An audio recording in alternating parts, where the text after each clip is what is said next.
everyone. This is the 3 Degrees Podcast. My name is Randy Stone. So glad you came. So glad you stopped by. So glad you're here. Let's talk about demonstrating emotional maturity in our relationships and conflict. How do we do that? How do we have our emotions triggered? How do we have emotions triggered and then still maintain our composure in the middle of it? Good question. Glad you asked. That's why we're here. Number 1, respect the other person. Understand you chose to be in a relationship with the other person, so respect that person. Think well of them. Not, there's such a rascal, I think. None of that. Show respect. And if they see something, do something contrary, ask the question. The way to stay out of offense is to be curious. The way to stay out of offense is to be curious, so be curious. Ask questions. How do you see it that way? Demonstrate emotional maturity. Be friendly. Smile. Be friendly. Have a light heart. Don't take things so seriously. Some people are always in crisis. Stop being in crisis. It's not that serious. Ask a question. Hey, look, am I going to remember this next year? Am I going to remember this in an hour? Am I going to remember this? Be friendly. Understand, it's not that serious. It's usually not that big a deal. Another place, hey, find a place to agree. We disagree about everything. Well, maybe so. But if you disagree about everything, then you can agree that you disagree about everything. There's always something to agree about.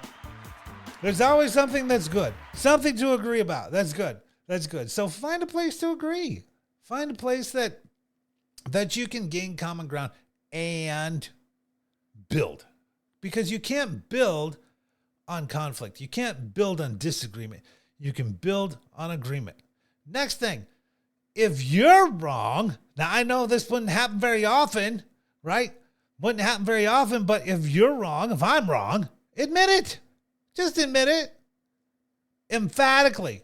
Just admit it. Just own it. Just own it. I'm wrong. I didn't see it that way. I missed it. And then put a big fat period there where you don't make up excuses. Yeah, but if you didn't say it that way, or if this was, who cares?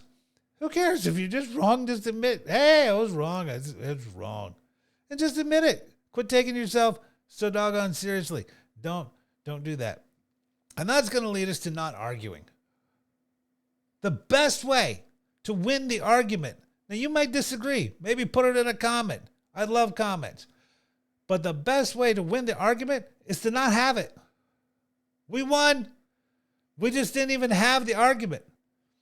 My wife and I, we have arguments, but then we have a little chart. And then if we go days without arguments, we'll just mark that down on the chart and we'll go days without arguments. Kind of like at work when you go days without accidents. We have days without arguments. I think we're up to like 4 days. No arguments, no things. Don't argue. The best way to win the argument is to not have it. Arguments are 90% emotion, 10% foolishness. We don't need to get involved in that. When our emotions are triggered, we need to use our head and our intellect. Our old saying says, when emotions go up, intelligence goes down. When emotions go up, intelligence goes down. That's exactly what happens in an argument. That's what happens in an emotional argument. We get emotional about things, we say things we don't mean, and then have to repent or whatever, come back to it later, and it just makes a mess. So demonstrating emotional maturity is going to have these elements in it. We're really going to show respect for the other person. We're going to be friendly. We're going to find a place to agree, admit what we're wrong, and avoid arguments, avoid foolishness. And I think that's a good thing. Do you think that's a good thing? Avoid what's foolish. It's a good thing. It's a good thing. We all should do that. And you should hit like, hit subscribe, share the video, leave a comment, something like that. I would sure appreciate it. God bless. We'll see you soon.